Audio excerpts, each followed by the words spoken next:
agradecer desde que te conocimos el hecho de esa difusión. Bueno, pues aquí en España nosotros llevamos bastantes años, desde el año 2012 que se estableció la Ley Nacional de Mediación en Asuntos Familiares, en asuntos civiles y mercantiles, pero ya antes las comunidades autónomas de España, pues ya cada uno estaba regulado, sobre todo la mediación familiar. La mayoría de los casos que nos llegan a nuestros despachos privados son casos de mediación familiar, en la cual podemos mediar siempre que haya una relación de familia entre las partes, bien separaciones, relaciones padres-hijos, herencias, etcétera, etcétera. Cualquier conflicto que se pueda originar dentro del ámbito familiar y sobre todo también dentro de las empresas familiares, que aquí en España pues es un gran porcentaje de ellas, más de un 80% del entramado de la telaraña de empresas son familiares, ¿no? Yo desde ahí, bueno, pues me embauqué en este proyecto y, bueno, me enamoré de la mediación con todo lo bueno y lo malo que tiene. Y desde ahí, bueno, pues esa difusión que tú decías, desde mi despacho Mediadores Valladolid, llevo más de 15 años formando mediadores por toda España y sobre todo mediando, que es lo que más me gusta y me apasiona, ¿no? Y luego trasladándolo a la mediación educativa, porque soy profesor de matemáticas y de física y química desde hace 33 años. Entonces, pues hay un montón de conflictos dentro del aula, ¿no? Esa mediación educativa que yo llamo, que no escolar, porque creo que tiene que abarcar todos los ámbitos, ¿no? Y luego, pues nada, pues un poquito me tocó la fibra como a ti de los medios de comunicación y desde hace un montón de años tengo un programa de radio semanal que se llama El Balcón del Mediador, un programa encauzado también a la gente, como tú haces, al ciudadano de a pie, para que vaya conociendo la mediación desde los diferentes y distintos puntos de vista, aspectos o actividades que se puedan hacer. Poco a poco y gracias a Dios pues hemos ido aumentando en la difusión de la mediación, pero todavía nos queda mucho por hacer. Son pequeñas gotas en el mar o pequeños granos de arena en una playa, en la cual lo que no podemos es decaer nuestro estado de ánimo, nuestra inquietud y sobre todo nuestras ganas de llegar al ciudadano, porque tenemos claro que para llegar al ciudadano necesitamos conocer sus necesidades y necesitamos que ellos nos conozcan y conozcan este método alternativo de resolver los conflictos como es la mediación. Y eso es un poquito así a grandes rasgos cómo he llegado al mundo de la mediación y sigo formando a muchos universitarios, abogados, mediadores, arquitectos. Podría decirte que hay un montón de sectores que están apasionados y que les gusta la mediación. Y desde ahí, bueno, pues adelante y a seguir luchando como bien haces tú en tu Colombia y nosotros aquí desde España. Excelente, muchas gracias. Precisamente esa mirada desde el balcón es bien importante para que podamos gestionar las emociones, que es el tema que nos hemos propuesto hoy. Cómo gestionar las emociones por parte de un mediador y de las partes. Entonces quería precisamente ambientar un poco eso con el tema de que la mediación, precisamente por su carácter interdisciplinar, trata de sacar un poco el tema cuadriculado del manejo de los abogados legalista, tratando de formalizar y de procesalizar todo el proceso del encuentro entre las partes, que realmente lo que busca es llegar a conocer las necesidades de cada uno, sus sentimientos, sus emociones, y por eso vamos a estudiar y vamos a revisar contigo ese tema de las emociones por parte de un mediador y de las partes. Cómo se cumple ese encuentro entre las partes que eventualmente se odian, se tienen rencor y se sientan por primera vez o por segunda vez frente a frente, cara a cara, a ver cómo solucionan por sí y ante sí, y con instrumentos y habilidades y actitudes y capacidades tanto del mediador como de ellos mismos para tratar de solucionar los conflictos. Entonces queríamos escuchar tu posición de cómo gestionar esas emociones. Te agradezco mucho, José Antonio.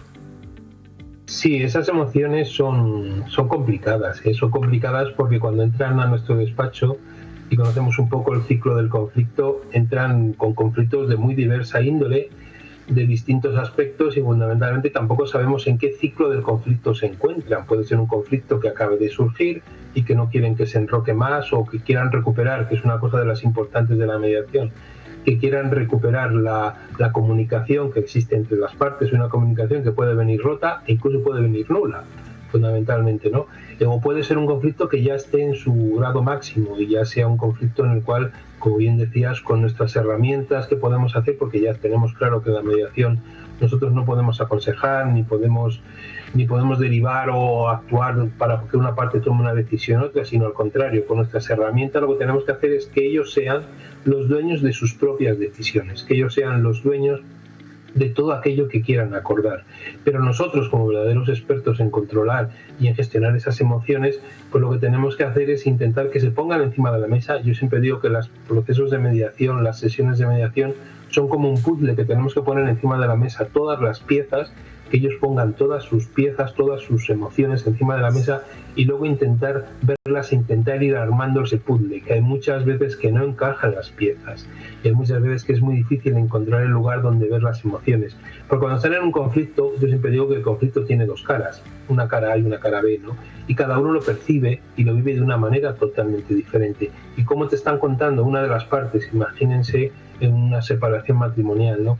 Como la parte A te está contando su versión y luego resulta que la va a contar la parte B y parece que han vivido o han experimentado vidas totalmente diferentes, totalmente distintas, porque no tiene nada que ver una con la otra. Y no por eso tenemos que poner en duda ninguna de las dos versiones, sino cómo ellos lo han percibido, cómo esas emociones de tristeza que vienen con muchas veces, o esas emociones de apatía, incluso de rencor, pues hay que ponerlas encima y hay que saberlas gestionar, ¿vale? Porque durante la mediación todas esas emociones pueden aportar positiva y negativamente en el proceso de mediación. Y tampoco debemos olvidarnos de las emociones del mediador. El mediador que tiene que aprender a gestionarlas y aprender cómo puede vaciar ese vaso que se llena de las emociones de las partes, porque luego hablaremos a lo mejor de muchas de esas emociones, pero es importantísimo que el mediador sepa gestionar también sus propias emociones, Él simplemente se autogestione y vea lo que tenemos encima de la mesa de la mediación, porque emociones puede haber de todos los tipos dependiendo de lo que se vaya a tratar en la mesa. Magnífico. También tenemos los sentimientos, por otra parte, ¿cierto?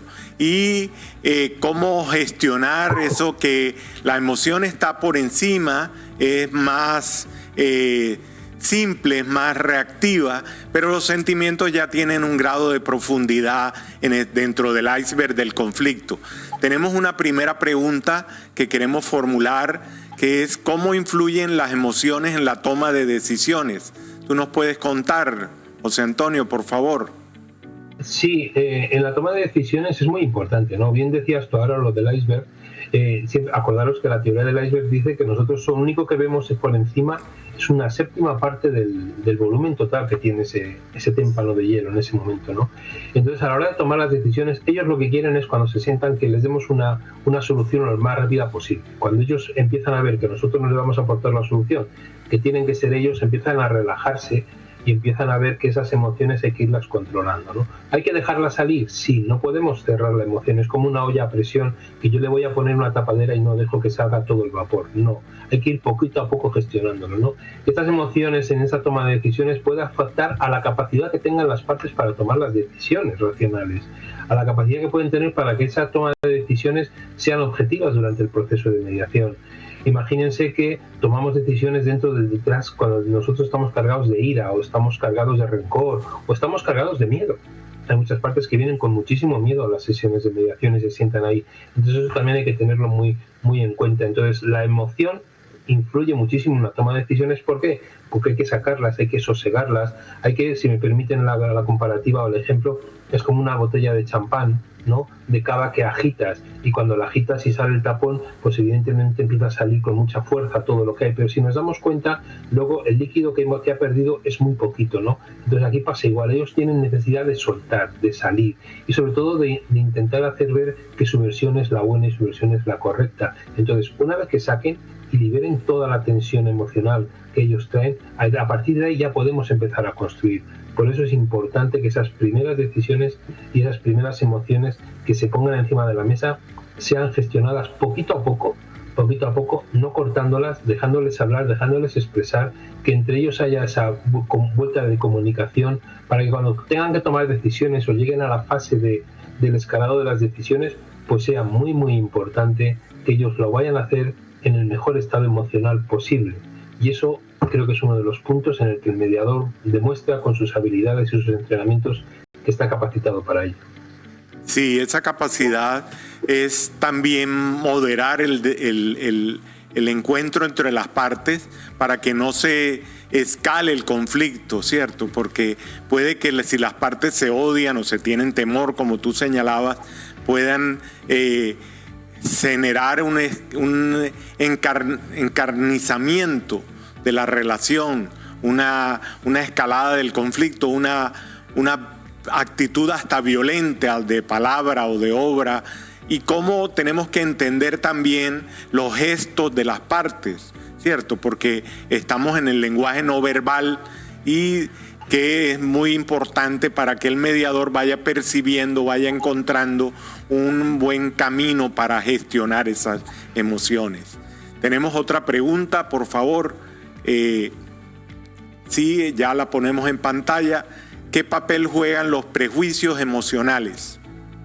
Entonces, sí, permíteme, Pablo, antes de contestar a esta pregunta, quería matizar un poquito lo que tú dices, ¿no? Ese lenguaje no verbal, esa comunicación no verbal que tenemos que ver, los expertos en comunicación dicen que la comunicación no verbal es más del 70% del mensaje que nos están transmitiendo. Entonces, el mediador ahí tiene que dividirse entre la comunicación verbal y la comunicación no verbal. Y la comunicación no verbal te puede ayudar muchísimo para toda esa gestión que decíamos, ¿no?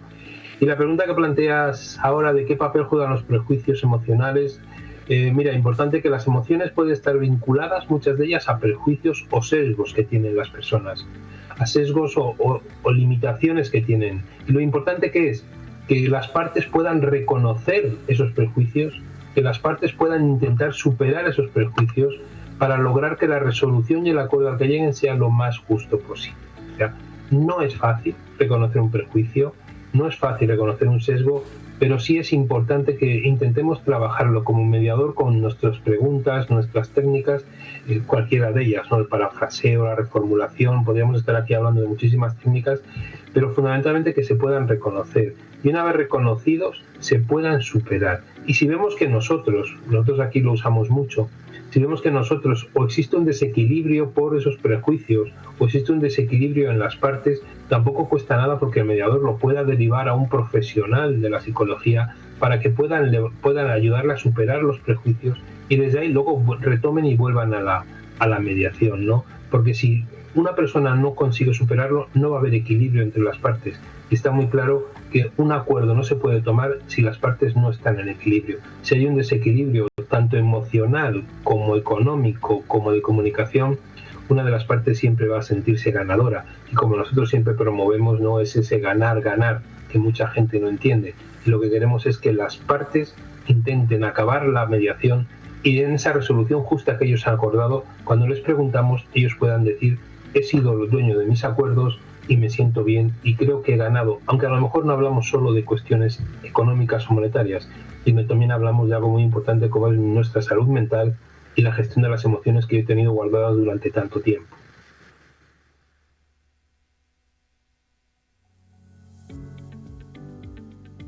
Esa paz y esa tranquilidad que viene con el acuerdo y con la construcción de puentes de entendimiento, porque aun cuando no lleguemos al acuerdo, porque puede ocurrir en muchos casos que no lleguemos al acuerdo, ¿cierto? Que el conflicto no sea resuelto, pues con la aplicación de las técnicas y de las herramientas, el empoderamiento de las partes, la legitimación de las mismas, la salida del ensimismamiento por la parte negativa del conflicto, es decir, podemos lograr que la parte hacia futuro aprenda a solucionar por sí misma y ante sí misma los conflictos, tenga ya una serie de instrumentos que le permitan gestionar por sí misma los conflictos. Es que sin duda el título que más me agrada, que aprendí en Castilla-La Mancha, es ya no ser tanto un abogado o un mediador, sino un gestor de conflictos. Ese es un título muy bonito que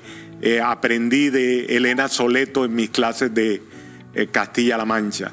Entonces, gestor de conflictos, ante la siguiente pregunta que vamos a formular, que es, por favor, la siguiente pregunta: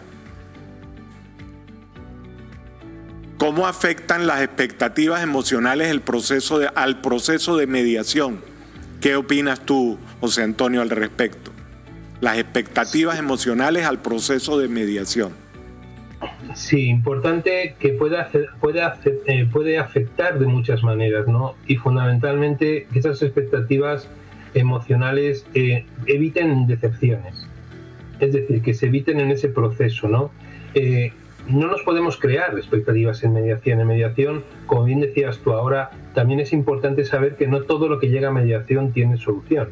Es uno de los lemas que tenemos, ¿no?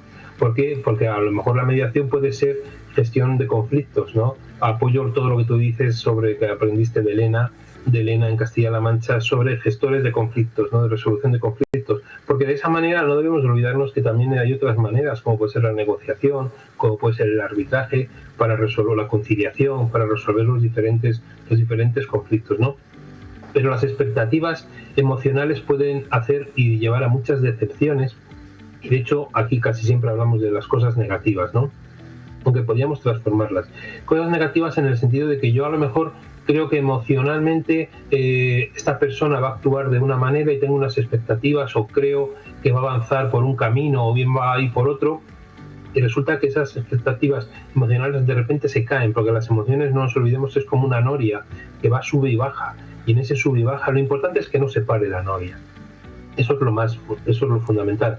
Pero cuando suba, puedo ir hacia arriba, y hay situaciones o momentos en los que vas a ver que la parte se encuentra como más seguro de sí mismo, como que transmite una emoción distinta, pero también puede ir hacia abajo, es decir, tan pronto estoy arriba como estoy abajo emocionalmente. Entonces esas expectativas el mediador tiene que estar dándose cuenta de ello, ¿no? Ese empoderamiento del que hemos hablado, esa gestión de conflictos, ese parafraseo del cual es importante. Y luego a lo mejor no se llega a un acuerdo y poder encontrar pues alguna técnica por ahí, como la técnica del espejo para poderle ver, o la técnica del embudo para poder fraccionar el tema que se está tratando en ese momento, para poder avanzar, porque a lo mejor hemos tirado por un camino que emocionalmente creemos que es bueno y luego resulta que nos encontramos con que no nos ha dado el resultado adecuado. Bueno, pues entonces a lo mejor tenemos que fraccionar o derivarnos a otro lado para luego volver al mismo. Bueno, pues esas son nuestras estrategias y nuestros entrenamientos. Por eso las expectativas emocionales están bien, pero cuidado,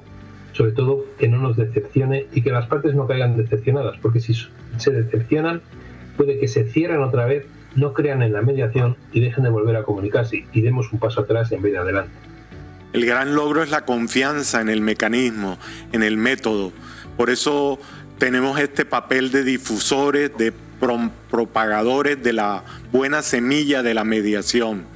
Y por eso llegamos al último tema. El último tema se relaciona con la empatía, que es muy buena, ¿cierto?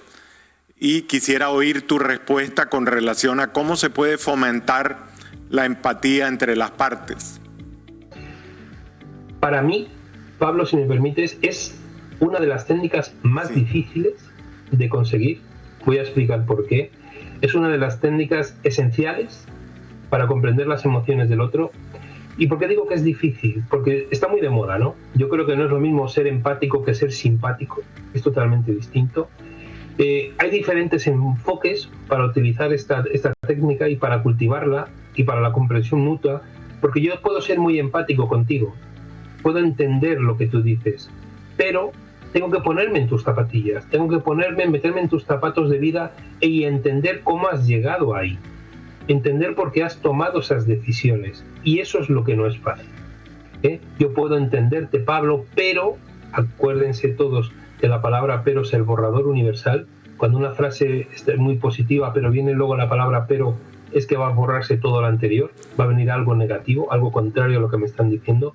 Entonces yo te entiendo, pero no te comprendo, pero yo no hubiera actuado así. No, tengo que entenderte, comprenderte, meterme en tus zapatos y saber por qué has tomado esa decisión. Luego, cuando haga eso, podré aceptarla o no aceptarla.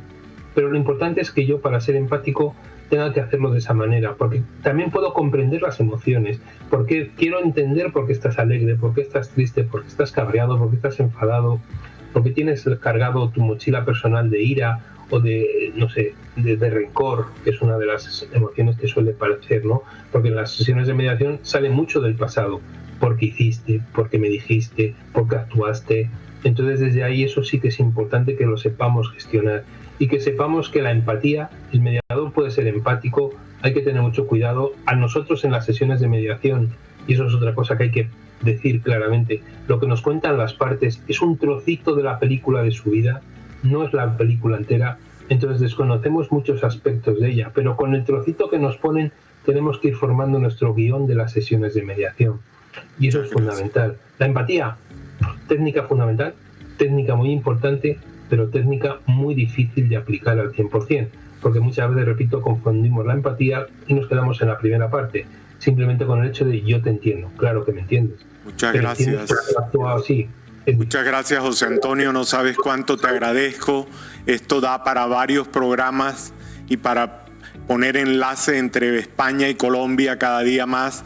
El Balcón del Mediador se siente presente aquí en Mediando por tu Bienestar y queremos repetir este evento en cualquier momento, lo programamos con muchas gracias.